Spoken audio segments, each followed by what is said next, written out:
Hello. I decided to go live on YouTube today. I've never done this before, but I see that Mike Sanson is saying hello from Omaha, Nebraska. Hello. Thank you for being here because I have no idea what I'm doing, but it's nice to see that someone's here so I don't have to just talk to myself.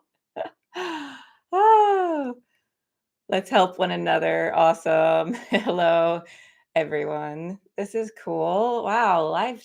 This is cool. Okay. I think I can handle this. Hey, Ask Papa and Smokes Shop. Good morning. How's it going, everyone? Do you have any questions for me or anything? 'Cause I haven't prepared anything. I just really wanted to test this out. Um, Hello, Alexander. Alexa, love your content. Thank you. Trying to get every video that's coming up. Oh, thank you so much. Hey, Kat. Bravo. Or Cat Bravo. I thought you were saying bravo. Downsizing Diva. Hey, Laverne, how are you? Yes, I'm trying live for the first time. It's really interesting. Oh, wow, this goes fast. Okay, hello. Uh, Prodigal Aquarist. Rose, Recharge and Thrive. Hello. Hey, Rose. Nice to see you. Um, yeah, thanks, Mike, for observing my test. Yeah, this is gonna be interesting. Yeah, it's working so far. Thanks, Smokes Shop. So I guess you guys can't actually talk though. You can just text or just message. So that's interesting because it would be nice to hear voices. But hey, Ty, thank you for being here. Carnivore Jerry in the middle of a forest. Happy Friday, everyone. Happy Friday to you. Wow. Get right by Lucky. Hey, Lucky. Good morning from Georgia. That's great to see. The Weezer. Good morning. Good morning to you. Yeah, this is cool. So, like I said, I have nothing prepared. I just wanted to test this. So, if anyone has a question, I could try to answer it. Um, Alexander is getting started with YouTube and documenting their journey from 12,000 to 100,000 online media company in 365 days. Only 10 months to go. Congratulations. That's exciting. Hey, Carla. Uh, Hey, Alexa. First time I'm joining a live stream. Greetings, Patrick. Hey, Patrick. Thanks for joining. My first time doing a live stream, so that's fun. First for everyone. Okay, here's a question. Thank you for question. What's the best way to get monetized ASAP? Okay, well, I would say go all in. Go all in. Be consistent. Provide lots of value. Post topics that people want to hear about. Wow, the chat goes fast. So if I miss your questions, I will try and scroll. But yeah, I would be consistent as much as possible. And post content that people really want to know about. Sean Cannell says all the time, the person that knows the customer best wins. And I think that's true. So if you know your audience the best, you win because you can then post the content that is most relevant to them. So, oh, I need to calm down. This is so exciting. I need to breathe. So yeah, so that's what I would say. And make sure your titles, your topic, and your thumbnail are solid. So of course that comes with time. Oh my gosh, someone gave me £5. That's cool. I didn't know you could make money on this. That's crazy. Learning something new, but thank you so much. I don't know how to know who did that. Uh, oh no, how do I know who did that? I want to say thank you. Prodigal Aquarist. Thank you, Prodigal Aquarist. I think it's you. It doesn't say your name next to it, but it looks like the same profile picture. So that's cool. But yeah, so um, make sure you have really impactful title. Either if you're doing, so there's a couple different content you can do to grow your channel. So you have like evergreen content, which is searchable. So if someone is like, I always give the example of how to boil water. So if I want to know how to boil water, I put in YouTube, how do I boil water? And if you have a title that's how to boil water, we will get connected. And so that's evergreen content. That's content that could live on for a long time. So after you create that content, you can still, once you get monetized, you could still get YouTube ad revenue from it, views, subscribers, etc., for many years to come, as long as that topic is still relevant for years to come. And then you can also do more trending viral content that's more like in the moment. It's popular right now. It has a shorter lifespan on YouTube, but it can get you a lot more views and subscribers faster because it goes to a broader audience. So that's another way to grow your channel. Okay, so wow, I see why people have like assistants with this. Barbells and bourbon. Oh my gosh, I haven't seen you in so long. I hope you are doing well. I know you had an accident. I hope you are healing and that your channel is doing great. Okay, let's help one another. What do you suggest for people who are extremely busy with work, church activities, and family? It's hard for me to find time for recording and editing when I'm this busy. Oh, hello. Yes, I understand the busy life. I have 3 kids, and it's like a wild house here. I feel like it's a full of monkeys half the time.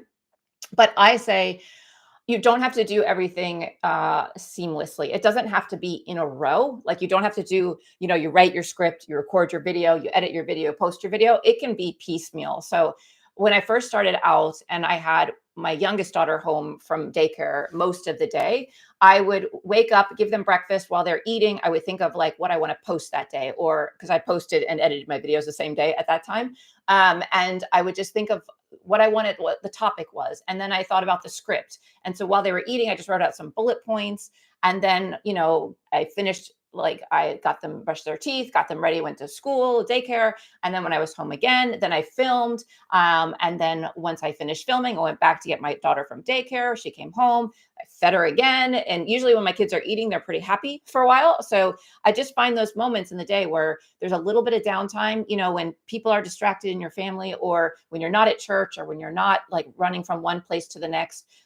You can find those little moments and just take advantage of them instead of scrolling on Instagram or doing other things that are just kind of passing the time. I would just try to find those in between moments and take advantage of them, because there actually are a lot of them in our day. Let's say, even if you're at the grocery store standing in line waiting to be checked out, you could be thinking in your head, or you could be actually presenting an idea in your head and like actually presenting in your mind what do you want to say on your YouTube channel or in a next video, so that you're practicing it as you're just standing there in public and hanging out. And then when you actually go to record your video in front of a camera, you've already rehearsed it in your mind many times. So I would just say, try to find all of those in between moments to do different tasks that are required for doing YouTube. Um, and hopefully that will eventually add up to videos and posting and all of those things. And I also would say, if you're really tired, like at the end of the day, that's a good time to do things like editing videos or the less creative work. So maybe the first pass at editing a video, where you just get rid of the mess ups and the parts where you are like saying like I'm doing, where you can delete those moments. That's what I would say you could do when you're more tired, because it requires less brain power. And those times where you need to be more creative, you could use like in the morning, like when you're waiting for your coffee to cook or something like that. You could write down some ideas. So use do the more creative stuff when you have more brain power, more energy in your brain. And then when you're more tired, you could do the other more mundane tasks that are required for YouTube. Okay. So let's see what else is on here. Make sure I say hi to everyone. Thank you all for coming out and supporting me while I do this first live. This is interesting. Hey, Silverpunk. Hey, Matt. Woohoo, of course. Let's see. Joanne. Hey, nice to see you, Joanne. Whoa. Oh, it jumps around. Okay. Hold on. Oh, my. Okay, let me see. Okay. Oh, I'm sorry, you guys. I'm trying to keep up with the messages here. Okay. Oh, now I see where sorry, I'm catching up. Now I see where the money, the donation comes in, and I can now see you, prodigal. I cannot say that, prodigal Aquarist. So now I can see it right here in the timeline or in the comments. So I'm gonna like that. Like, oh, I can't like it. I can heart it. Yes, I can heart it. Oh, yeah, there we go. Let's see. Sorry, I'm just reading, you guys. Should you have text on your thumbnails? You can do either, but I think if you don't have text, it should be something that's really intriguing. Like someone could be like, either it's like, what is that on the thumbnail? Or it's a combination of things on the thumbnail that people are like, why do those two things go together? Something that creates curiosity. Or if you have words on your thumbnail or text, I would minimize it to be like 4 words or less, because one, thumbnails are so small. Two, it's in a sea of other thumbnails. And so if you just have minimal words, it's much more impactful. I would recommend making those words bold, the text bold, but you don't have to. It kind of depends on your niche. So like usually more vlog style niches usually kind of have some cursive serif type fonts, and other niches have more bold font. But I do think it's good that people can read the words on your thumbnail, and that your thumbnail is very clear. And I wouldn't make it too busy, unless you make it so busy that people are like, what is going on? And then they click on it. So there's always the reverse psychology you can use. Um, Joanne is saying, I reached out to some of my subscribers to chat in person to get to know them. They have been amazing. That's great. Yes, that's awesome. Great idea.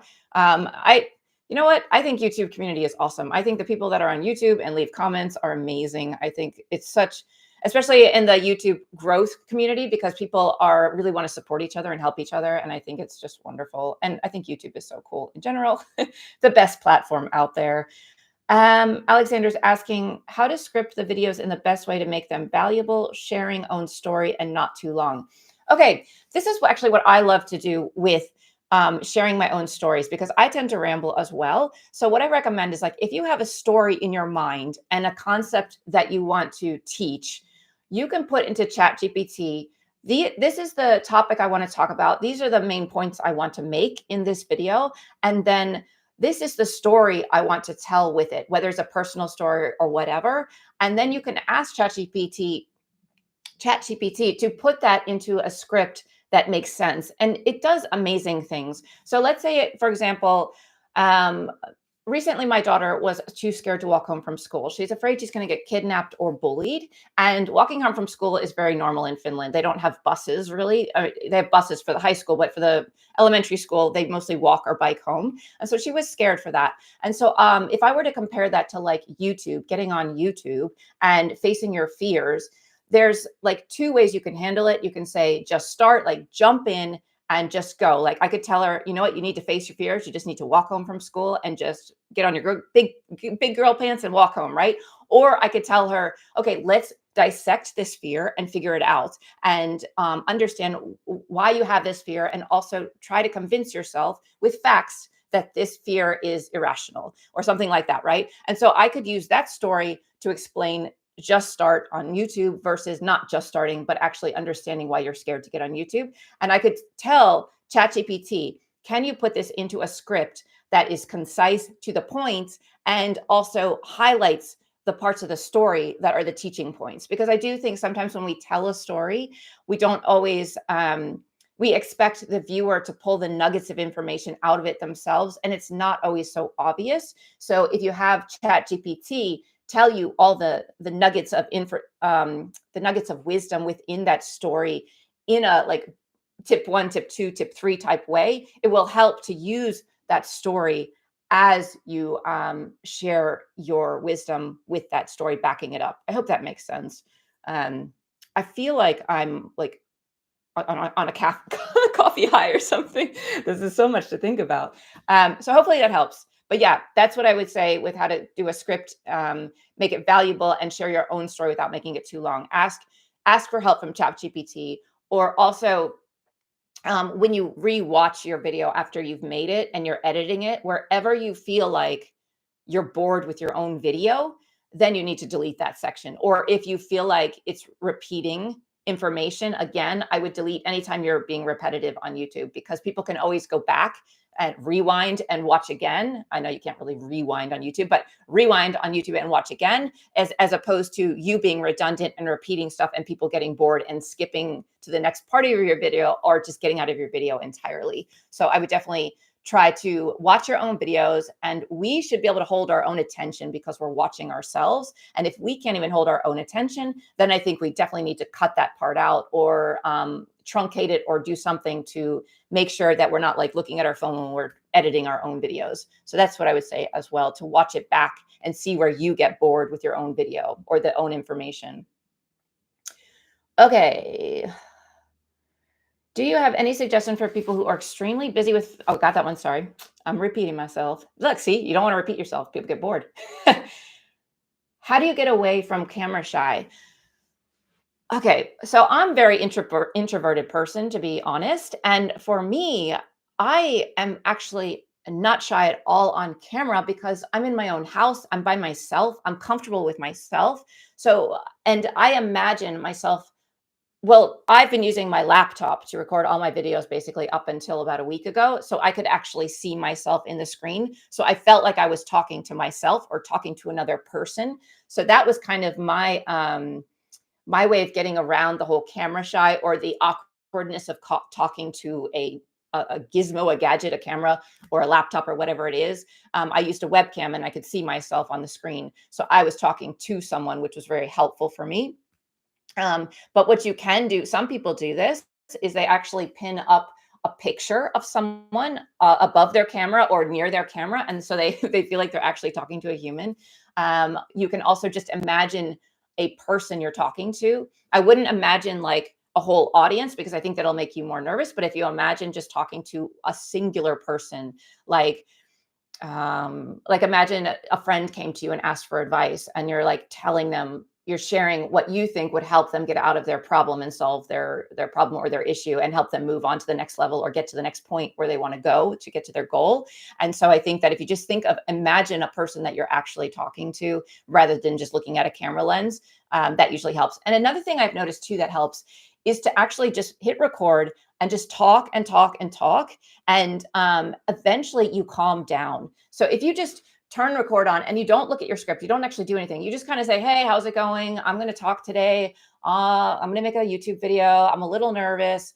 This is all second or third time I've been doing this." And you just kind of talk to yourself out loud. You start to relax because you're not worrying about the script. You're not worrying about what you need to say. You're just talking and you're getting comfortable with yourself, hearing yourself out loud, talking in an empty room, and that sort of thing. And then, I mean, just leave it recording, the whole time, and then jump into your script and start to speak about your bullet points from that place of being comfortable and not like turning on the camera and being like, in today's video, we're going to talk about this. So you're more calm because you've been talking out loud, your voice is adjusted, you're feeling more comfortable with speaking out loud in a room where there's no one. And so I think that usually helps too, to like, or you could also run through your entire script with the record on, but then run through it again with the record staying, that leave the recording on. And then the second time around, it should be more smooth. So that's another thing you can do.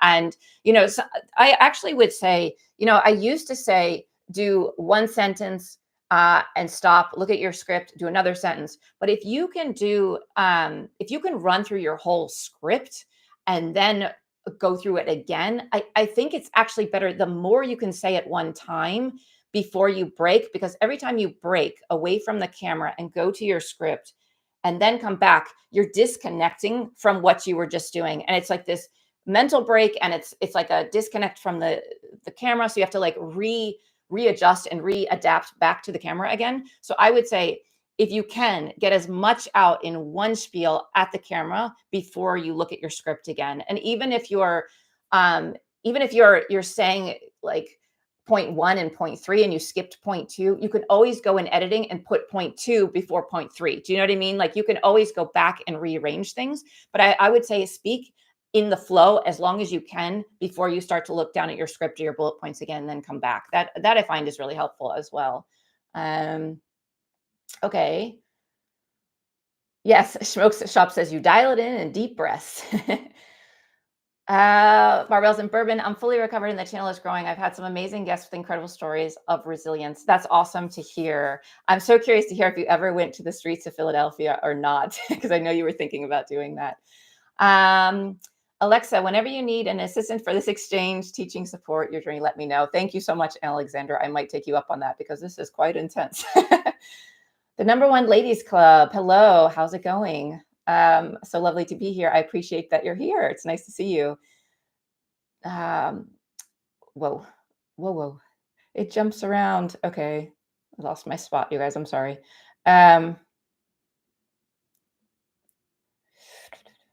Someone was asking, I guess, about if lives count to monetization, and Ty is answering that for someone and saying, yes, watch time from live counts towards monetization. The chat doesn't count as video comments, though. Let's see. Silverpunk is saying, don't forget to bash that thumbs up button. Thanks. Yes, that was what I was thinking. Good morning, Alexa. Good morning. Oh, hey, Rob. Nice to see you here. Beautiful. Nice to have you. Let's help one another, says, oh, is that someone else?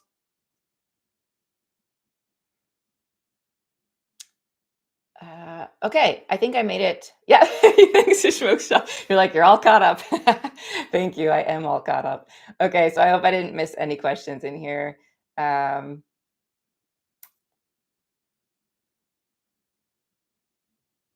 how do you? Oh, okay. How do you come up with a perfect combination of title, thumbnail, and description for your videos? Yeah, I do that all wrong. I do it all backwards. You're supposed to come up with your title first, write your script, or come up with your title and your thumbnail first and write your script and go from there. I do everything backwards. I come up with my topic, I make my video, and then I do my thumbnail and title after. But regardless of the way you do it, I do think it's a good idea if you have the title. This is why I think it is better to do it in advance. If you have the title first, then you could say the title as the first line in your video or in the hook so that it is relating. So as soon as someone opens it up, they know they're in the right place. So if my title was like how to name your channel, and then the first thing I say is, in this video, we're going to talk about how to name your channel, the pros and cons of that, and so they know right away, okay, this is legit. She's going to talk about this. She's not going to ramble for 20 minutes about who she is and what she does and what she likes and how she goes for walks on the beach and then tell me this, how to do a channel name. She's going to tell me right away. So I think that that's important when you are doing title, thumbnail, title, and description, all that stuff. I also think with the description, the first, I would say make like a 3 sentences in the description. The first part of your description is about the video, but note that I think it's the first 60 characters or so. People can see when they see your title of your video, they can see a little bit of the text from the description. So you want to make it like rich with keywords about that topic. So if it's how to name your channel, the first couple of words I would say in my description are feeling stuck trying to decide on a channel name. These are the pros, and I'm going to give you in this video pros and cons of naming your channel and whatever else, blah blah blah, that you can think of for new YouTubers. So I would also try to add in a bunch of keywords that relate to that topic. So let's say, I keep giving YouTube examples, but let's say you're into fitness and you do a video on 5 ways to hydrate yourself easier to stay healthy and fit. And then you could talk about in the description hydration, fitness, maybe losing weight, maybe feeling energized, all of the things that would come up or that people would be searching for that relate to your video that also relate to that niche would you'd want to have in that description too. So the description should be about the video, but also at the same time, try to capitalize on the keywords from your niche that relate to that video as well. Um,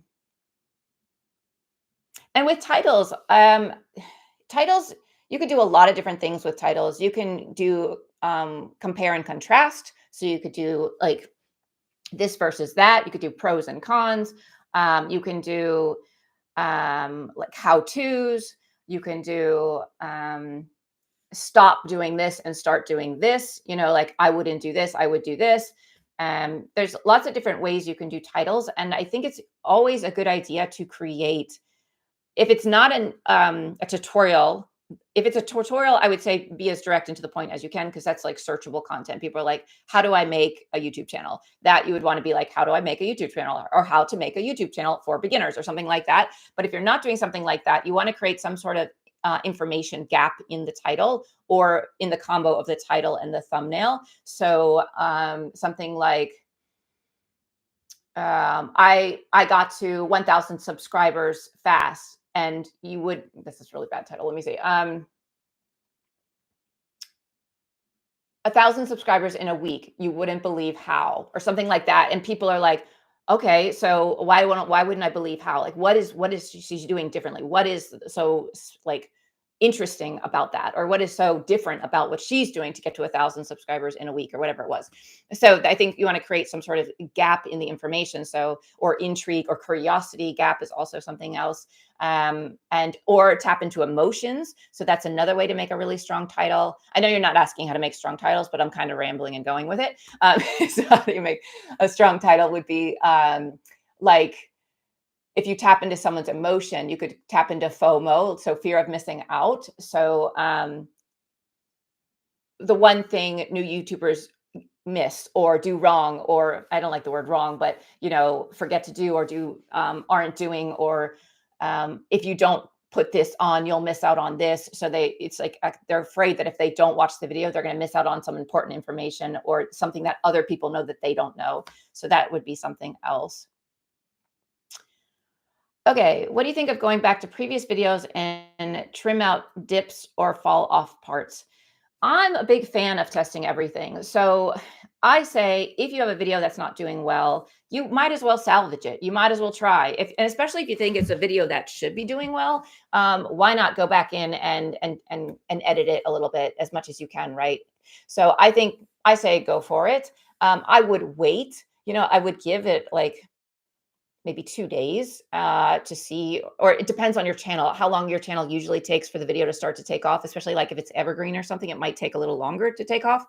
But if it's like a video that you expected to go out the door and take off based on your analytics and how your channel usually grows, then I would say within 24, 48 hours, you could start to edit it but you don't really have that information so quickly, the retention information within the 24 hours, I don't think. So whenever you get that information, then you could go in and edit. But yeah.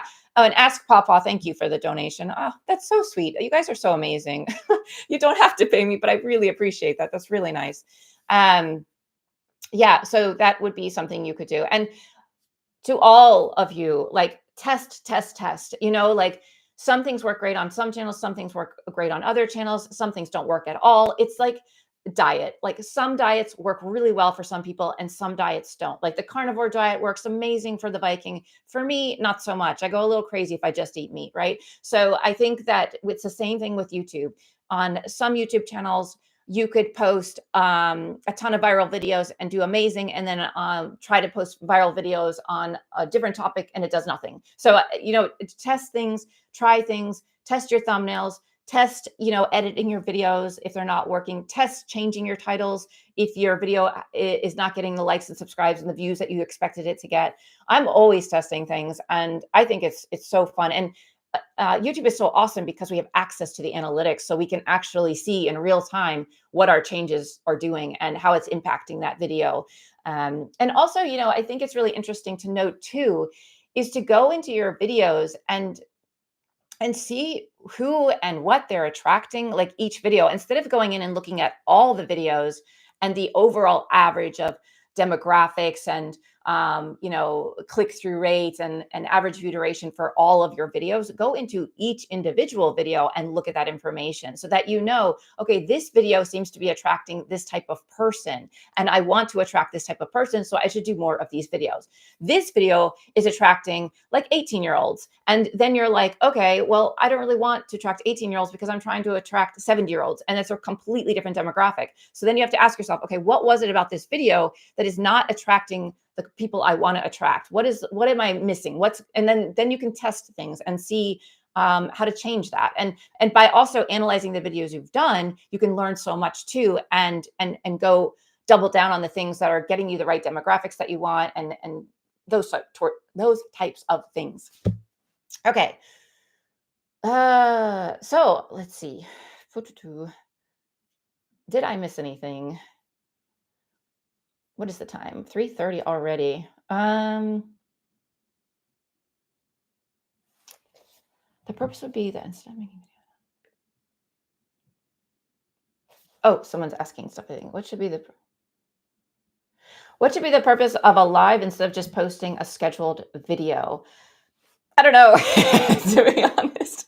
I think that lives obviously let you interact with your with your audience, which is really cool. And some lives rack up a lot more watch hours because a lot of people are interested in them. So I think that is the case. But yeah, does anyone have any thoughts on that? I'm so new to the lives. I'm sorry, I haven't done any research on lives. I'm sure Rob knows the answer to that. I'm sure Ty might know the answer to that. But yeah, I really don't. I don't know, to be honest.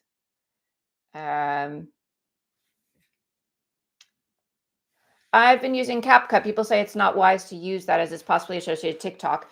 Yeah, so CapCut is owned by the same company that TikTok is owned by, and TikTok was banned. I don't know if TikTok is back. Sorry, you guys, I'm not in the US anymore, so I don't really pay attention so much to that. But I believe CapCut is back. But I think you guys will have to let me know. I haven't been up on the information with this, but CapCut, I think, is not available in the app stores right now. Maybe it has changed recently since it came back to the States again. But I would say the reason people were saying that you shouldn't use CapCut is because since TikTok was banned, CapCut also became banned at the same, well, not banned, but it was no longer eligible to be sold through app stores anymore. So you wouldn't be able to update CapCut. So your app would just basically never be updated again because you didn't have access to it in the app store that you bought it from or something like that. But if it's back in the US, then all of that should be fine and you should be able to continue with CapCut. But I am not sure because I'm not up on the news with CapCut in the US. Um, okay. So here we go. Ty is answering.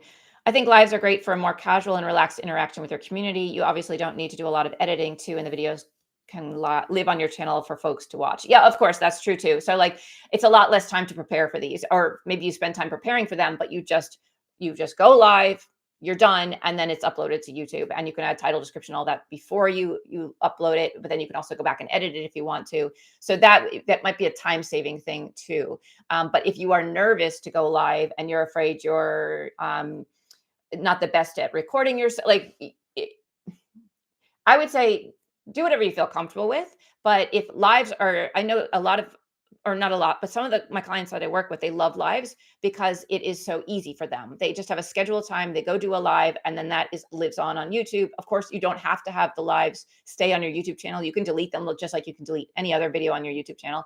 But yeah, I think it is the simplicity, the ease of it. You can just hop on, speak, and then that video is done. You don't have to worry about editing it because it's already recorded and up on YouTube. So, but if you feel uncomfortable posting things where they're not edited, like where you think you might be making mistakes or something like that, then maybe you would rather do a pre-recorded one.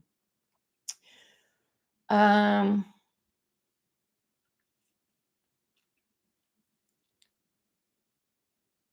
oh, well, let's see.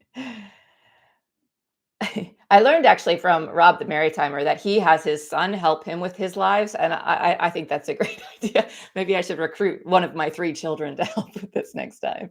But yeah, let's see. Lives are also a way for your community to support you. Oh yeah, with super chats and stuff. So yeah, like I didn't even realize I was you could get super chats in here and you can get stickers and crowdfunding and all of that stuff. So that's really awesome too. YouTube keeps cutting you off with ads. Are there ads in lives? Is that true? I'm very curious. That's interesting. Yes. There's oh my gosh. Oh my god, I did not realize that. How awkward. So I could be talking and it just be like an ad. Interesting. Thank you guys for being patient with me in this learning how to do lives as I go instead of researching in advance like most people do. But this is how I go. This is how I do life. I just jump.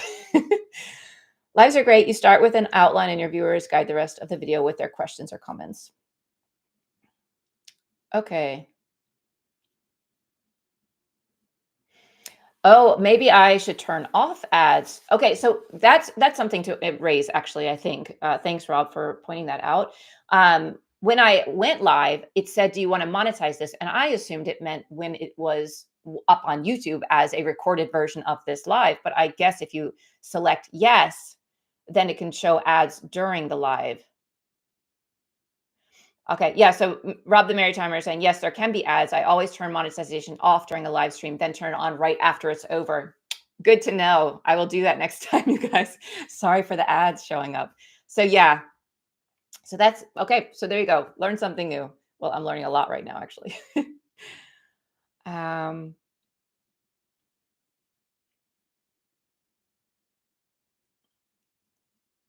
yeah, okay. I'm definitely not going to do ads next time then. I think that is really annoying to have you guys watch ads during a live. But yeah, this has been fun. I really can't stick around much longer because I need to go get my daughter at daycare. But I really wanted to do this, and I'm so grateful that you all showed up. Maybe I take one more question, so it feels like you got your time's worth for coming and supporting this. Can you tell us what skills you already had before you started your content creation, which are now useful for your production, especially? Yes, I can. So my background is in teaching and design. And so those really helped feed into this. I think the teaching, I was a professor at a college in the US, but I moved to Finland. And so then when I moved, I became their online coordinator, online professor for the architecture department, both in the graduate and undergraduate department. And so I built up the courses for the online department, and then I taught them, and I taught them like this. So there was a lot of Zoom calls. There was a lot of, we had what we use, like Adobe Connect, we use Teams, we use so many different things over the years. But I think getting really comfortable with, one, seeing myself on camera, seeing myself recorded, presenting to people that don't really feel like they're there. I think that was a big part of helping me with skills for YouTube, design skills with Canva and all that. But it's funny. My design skills don't feed so much into my own channel, but they really help me when I'm helping clients. Because I can, like, I help them with their thumbnails. I even do some thumbnails for them because it's really fun to design for others. And that's how I think, like, I'm always designing for others. But it's funny, I don't really design well for my own channel. Like, I don't take the time. I don't know why. It's a weird block. But yeah, so I think that fed into some things, that skills that are useful for this. I also did 3D modeling and rendering, and I did video production already. So like for, like fly throughs in architecture and, marketing materials, we always did videos, or we did 3D animations through buildings and streets and those types of things. So framing things and thinking about pacing, also thinking about pacing when you speak, when you're teaching, and those types of things, I think really helped with YouTube in general for me. Yeah.